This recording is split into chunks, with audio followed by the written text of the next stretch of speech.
আমি সোনালি, বয়স ২২ বছর। কলেজের ছুটির সময় আমি কয়েক দিনের জন্য ফুপির বাড়িতে গিয়েছিলাম, কারণ স্কুল বা কলেজের ছুটি হলে আমি সবসময় ফুপির বাড়িতেই যাই।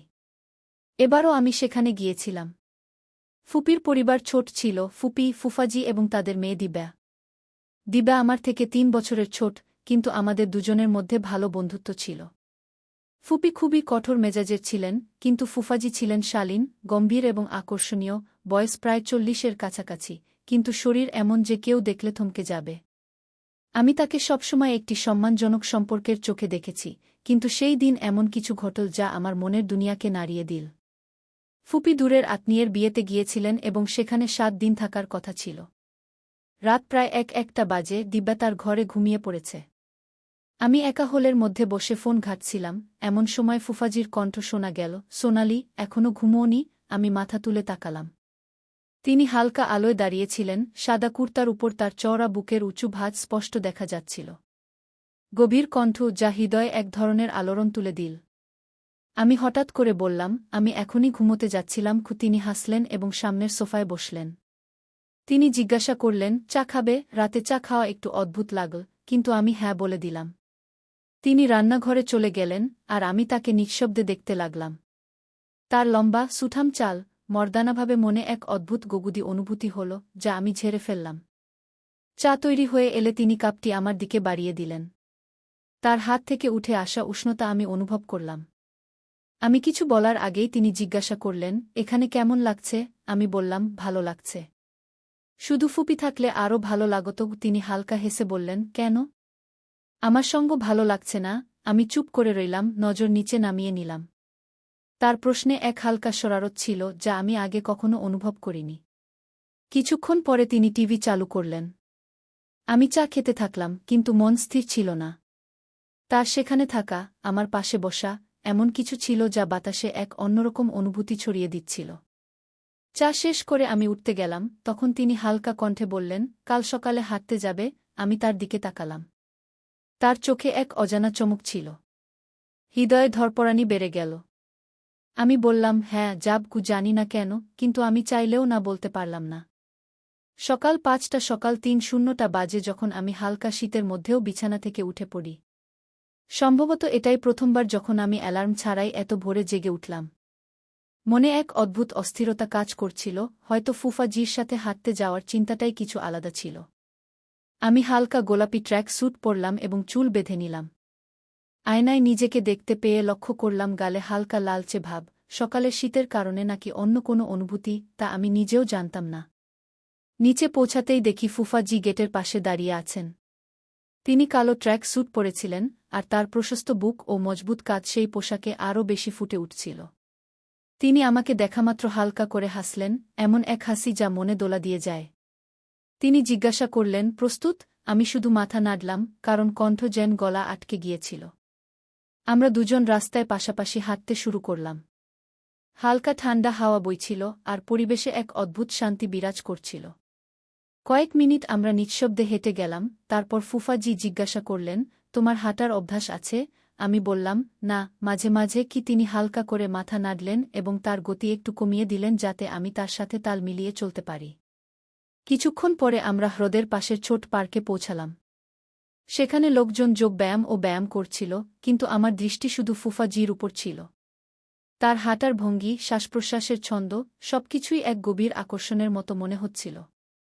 আমরা একটি বেঞ্চে বসে কিছুক্ষণ বিশ্রাম নিলাম, তখনই তিনি তার হাত বাড়িয়ে দিয়ে বললেন, "চলো, একটা জিনিস ট্রাই করি।" আমি বিস্ময়ে তার দিকে তাকিয়ে বললাম, "কি?" তিনি বললেন, "ব্রিদিং এক্সারসাইজ।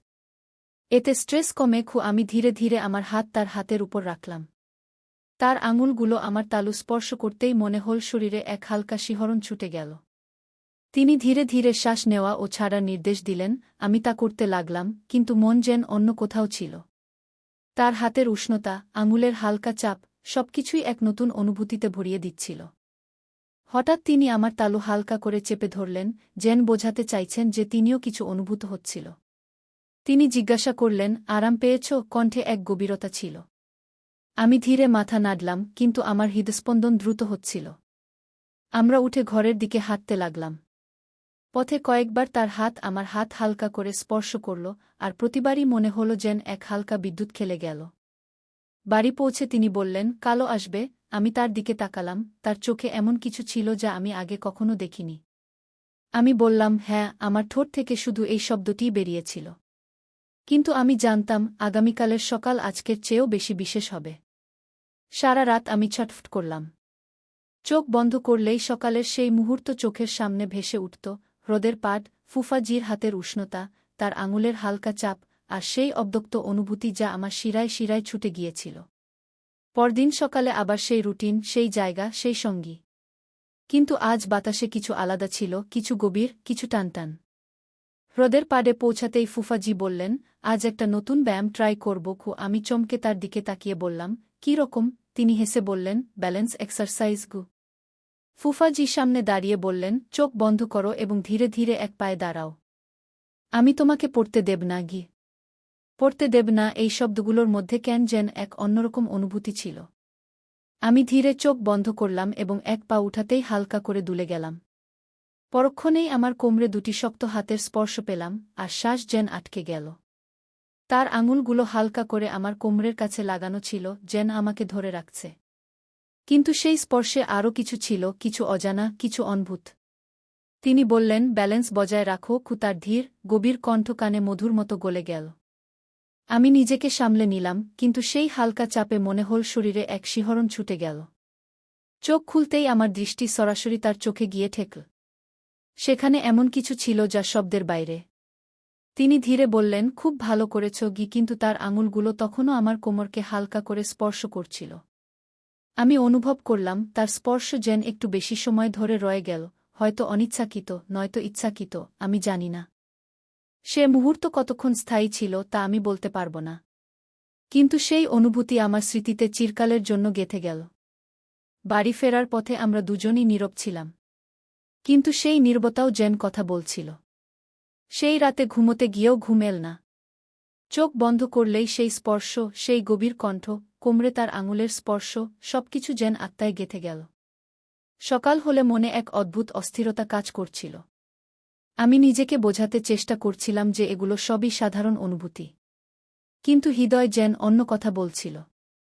আজও আমরা একসাথে হাঁটতে গেলাম, কিন্তু আজ ফুফাজির মুখে এটি একটি হালকা শরম ছিল। তারা বলল, আজ কিছু নতুন চেষ্টা করব। আমি হালকা সংকোচের সাথে জিজ্ঞাসা করলাম, এখন কি? তারা বলল, ডিপ ব্রিদিং এক্সারসাইজ, কিন্তু এবার একটু কাছ থেকে, খুব কাছ থেকে। হৃদয় জোরে ধড়ফড় করে উঠল। ঝিলের কিনারে সেই একই বেঞ্চ ছিল, সেই একই হাওয়া ছিল, কিন্তু আজ মাহলে কিছু আলাদা ছিল, কিছু বেশি গভীর, কিছু বেশি অনকহা। তারা আমাকে সামনে দাঁড় করাল এবং নিজে আমার পিছনে এসে দাঁড়িয়ে বলল, এখন ধীরে ধীরে শ্বাস নাও, গভীর করে, আর ছেড়ে দাও। আমি ঠিক তাই করলাম, কিন্তু যেই আমি শ্বাস নিলাম, তাদের গরম শ্বাস আমার গলার কাছে অনুভূত হল। তারা বলল, নার্ভাস হজো না, শুধু ফিল করো। তাদের কণ্ঠ খুব কাছাকাছি ছিল, খুব গভীর।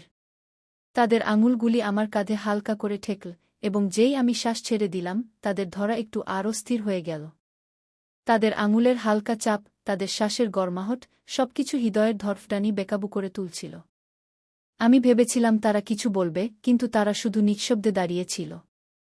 তাদের ধরা হালকা ছিল, কিন্তু এতটাও হালকা নয় যে কোনো প্রভাব ফেলবে না। কয়েক সেকেন্ড কেটে গেল, সম্ভবত একটি অনকহা ইকরার সেই শ্বাসের মধ্যে সিমটে গিয়েছিল। আমি চোখ খুললাম এবং ধীরে ধীরে তাদের থেকে দূরে সরে গেলাম। তারা কোনো জবরদস্তি করল না, শুধু হালকা হাসির সাথে বলল, এখন ভালো লাগছে? আমি শুধু মাথা নাড়লাম, কিন্তু হৃদয়ে যে ঝড় উঠেছিল তা থামার নাম নিচ্ছিল না। সেদিনের পর থেকে ফুফাজির আমার কাছে থাকাটা একটি অদ্ভুত ব্যথার জন্ম দিতে শুরু করেছিল। তাদের প্রতিটি কথা, প্রতিটি হরকতে আমি কিছু আলাদা অনুভব করতে শুরু করেছিলাম, এমন কিছু যা আগে কখনো অনুভব করিনি। আজও বাড়িতে শুধু আমি আর ফুফাজি ছিলাম। আমি কিচেনে ছিলাম, চা বানাচ্ছিলাম, যখন হঠাৎ পিছন থেকে তাদের কণ্ঠ শোনা গেল, সোনালি, এক কাপ আমার জন্যও বানিয়ে দাও। আমার হাত কাঁপছিল, কিন্তু নিজেকে সামলে নিলাম। আমি বললাম, জি বানাচ্ছি। আমি কাপে চা ঢাললাম এবং যেই পিছনে ফিরলাম, তারা আমার খুব কাছাকাছি দাঁড়িয়েছিল, এত কাছাকাছি যে তাদের শ্বাসের হালকা গরমাহট আমার গাল ছুঁয়ে যাচ্ছিল। আমি একদম থমকে গেলাম। কি হলো? তাদের কণ্ঠ গভীর ছিল, যেন সরাসরি রুহে প্রভাব ফেলছে। আমি বললাম, কিছু না। আমি কাপ তাদের দিকে বাড়িয়ে দিলাম, কিন্তু হাত কাপল চা ছিটকে তাদের হাতে পড়ে গেল।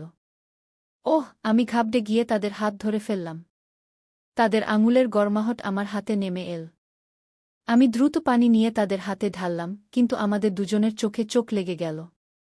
একটি দীর্ঘ নিস্তব্ধতা। তাদের চোখে কিছু ছিল, এমন কিছু যা শুধু অনুভব করা যায়, বলা যায় না। আমি ধীরে ধীরে তাদের হাত ছেড়ে দিলাম, কিন্তু তারা এখনও আমার দিকে তাকিয়েছিল। তারা হালকা হাসির সাথে জিজ্ঞাসা করল, এত ঘাবড়ে গেছ কেন? আমি বললাম, না, কিছু না। তারা ধীরে ধীরে আমার নাম নীল, সোনালি উ। শুধু নাম নেওয়াতেই হৃদয়ের ধড়ফড়ানি বেকাবু হয়ে গেল। আমি চোখ নামিয়ে নিলাম, কিন্তু তাদের চোখের গভীরতা থেকে নিজেকে বাঁচাতে পারলাম না। তারা আরও একটু কাছে এল এবং বলল, কখনো মনে হয়েছে তোমার, কিছু অনুভূতি বলা যায় না, শুধু বেঁচে নেওয়া যায়? আমি ধীরে মাথা নাড়লাম। আমরা গুই। তারা গভীর শ্বাস নিয়ে বলল, সম্ভবত আমরা দুজনেই এমন কিছু অনুভূত করছি। হৃদয় এক পলের জন্য থেমে গেল। আজ প্রথমবার কেউ সেই অনুভূতিগুলোকে শব্দ দিয়েছিল, যা আমি নিজের কাছ থেকেও লুকিয়ে রেখেছিলাম। তাদের সেই শব্দ, সম্ভবত আমরা দুজনেই এমন কিছু অনুভূত করছি, আজও কানে গুঞ্জরিত হচ্ছিল। আমি চোখ নামিয়ে নিয়েছিলাম, কিন্তু হৃদয়ের ভিতরে হাজারো প্রশ্ন উঠছিল। সত্যিই কি আমি কিছু অনুভূত করছিলাম? তারা কি সেটাই অনুভূত করছিলেন? আর যদি হ্যাঁ, তাহলে এর মানে কি ছিল? ঘরে শুধু আমাদের শ্বাসের শব্দ ছিল। কিছুক্ষণ তারা কিছু বলল না, আমিও চুপ ছিলাম, কিন্তু সেই চুপও অনেক কিছু বলছিল। তারা হালকা করে জিজ্ঞাসা করল, তুমি কিছু ভাবছ? আমি ধীরে মাথা নাড়লাম এবং বললাম, আপনি কি ভাবেন? তারা হালকা হাসল, আমার মনে হয় তুমি আমার কাছ থেকে কিছু লুকাচ্ছ। ও আমি তাদের দিকে তাকিয়ে বললাম, যদি লুকিয়ে থাকি, তাহলে আপনি জানতে চাইবেন? তারা পলক না ফেলে বলল, হ্যাঁ। হৃদয়ের ধড়ফড়ানি বেড়ে গেল। আমি একটি গভীর শ্বাস নিয়ে ধীরে বললাম, কখনো কখনো কিছু অনুভূতি এত জটিল হয়ে যায় যে আমরা নিজেরাই ঠিক করতে পারি না সেগুলো সঠিক না ভুল, কিন্তু তাদের থাকাটা একটি সত্য। তারা আমার দিকে ঝুঁকে বলল, তাহলে এটা কি একটি সত্য? আমি ধীরে মাথা নাড়লাম। তারা কিছুক্ষণ চুপ থেকে বলল, কখনো কখনো আমরা কারো দিকে টেনে চলে যাই, কোনো কারণ ছাড়া, কোনো যুক্তি ছাড়া, শুধু হৃদয় চায় যে তারা কাছে থাকুক, তাদের উপস্থিতি আমাদের শান্তি দিক। এটাই কি ঘটছে? না, আমার কাছে কোনো উত্তর ছিল না। সোনালি, তারা আমার নাম নীল। যদি আমি বলি যে তোমার উপস্থিতিও আমাকে ঠিক তেমনি শান্তি দেয়া, তাহলে তুমি মানবে? আমি তাদের চোখে তাকালাম, সেখানে শুধু গভীরতা ছিল, কোনো প্রশ্ন নয়, কোনো সংকোচ নয়। আজ প্রথমবার মনে হল যে যে অনুভূতিগুলো ভিতরে কোথাও চাপা ছিল, সেগুলো এখন খুলে শ্বাস নিতে শুরু করেছে। আমাদের মধ্যে কোনো শব্দ ছিল না, কিন্তু সম্ভবত শব্দেরও প্রয়োজন ছিল না, কারণ কিছু অনুভূতি শুধু অনুভব করা যায়, বলা যায় না। ইকরার হয়ে গিয়েছিল, কিন্তু এই ভালোবাসা সহজ ছিল না। সেই দিনের পর যখনই আমরা মুখোমুখি হতাম, হৃদয়ের ধড়ফড়ানি বেড়ে যেত, চোখ একে অপরকে খুঁজে বেড়াত, কিন্তু জবান নীরব থাকত। সম্ভবত আমরাও বুঝে গিয়েছিলাম যে এই পথ কোথাও যায় না। আজ ফুপি ফিরে আসছিলেন, অর্থাৎ এখন সেই খোলা আকাশ, সেই বেনাম অনুভূতি সব শেষ হতে চলেছে। সকালে যখন আমি আমার জিনিসপত্র গুছিয়ে নিচ্ছিলাম, তখনই দরজায় হালকা একটা টোকা পড়ল। আমি দরজা খুললাম, ফুফাজি সামনে দাঁড়িয়েছিলেন। তার চোখে সেই একই গভীরতা ছিল, কিন্তু আজ সেখানে ব্যথাও ছিল। তিনি বললেন, যাচ্ছ? আমি হালকা করে মাথা নাড়লাম, হ্যাঁ, এখন যেতেই হবে। কিছুক্ষণের জন্য তিনি নীরব থাকলেন, তারপর বললেন, সম্ভবত আমাদেরই বুঝতে হবে যে কিছু ভালোবাসা পূর্ণ হয় না। হৃদয়ে কিছু ভেঙে যাওয়ার শব্দ শুনলাম। আমি নিজেকে সামলে নিয়ে বললাম, আমাদের ভালোবাসা ভুল ছিল না, কিন্তু এটাকে পূর্ণ করা যায় না। তিনি ধীরে ধীরে আমার হাত ধরলেন, শেষবারের মতো। যদি কখনো আমার কথা মনে পড়ে, তবে শুধু এটাই মনে রেখো, আমিও তোমাকে কখনো ভুলতে পারব না। শ্বাস যেন থেমে গেল, হৃদয় চাইল সময় যেন এখানেই থেমে যায়। কিন্তু কিছু সম্পর্কের তহরির আগে থেকেই লেখা থাকে। আমি ধীরে ধীরে আমার হাত টেনে নিলাম, চোখে জল ছিল, কিন্তু তাকে গড়াতে দিলাম না। পিছনে ফিরে তাকালাম, তিনি সেখানেই দাঁড়িয়েছিলেন, কিছু না বলে শুধু আমাকে যেতে দেখছিলেন। দরজা বন্ধ হয়ে গেল, কিন্তু হৃদয়ের একটি অংশ সেখানেই থেকে গেল চিরতরে। আমাদের সুর অসম্পূর্ণ থেকে গেল, কিন্তু তার সুর আমাদের হৃদয়ে চিরকাল বাজবে। কিছু গল্প শেষ হয়ে গিয়েও শেষ হয় না, তারা হৃদয়ে বাস করে, স্মৃতিতে গুঞ্জরিত হয় এবং প্রতিটি মুহূর্তে জীবিত থাকে যখন আমরা কোনো অসম্পূর্ণ অনুভূতি অনুভব করি। সোনালি এবং ফুফা জির এই কাহিনীও তেমনি ছিল, একটি ভালোবাসা যা সব সীমা পার করতে পারত, কিন্তু বাস্তবতার শৃঙ্খলে বন্দী হয়ে গেল। কখনো কখনো কাউকে ভেঙে চাওয়াই যথেষ্ট, তাকে পাওয়া জরুরি নয়। যদি আপনি এই গল্পটি পছন্দ করেন তবে লাইক করুন, কমেন্ট করুন এবং চ্যানেলটি সাবস্ক্রাইব করতে ভুলবেন না। এমনি হৃদয় ছুঁয়ে যাওয়া গল্পের জন্য আমাদের সাথে থাকুন। আমি আপনাকে পরের গল্পে আবার দেখা করব।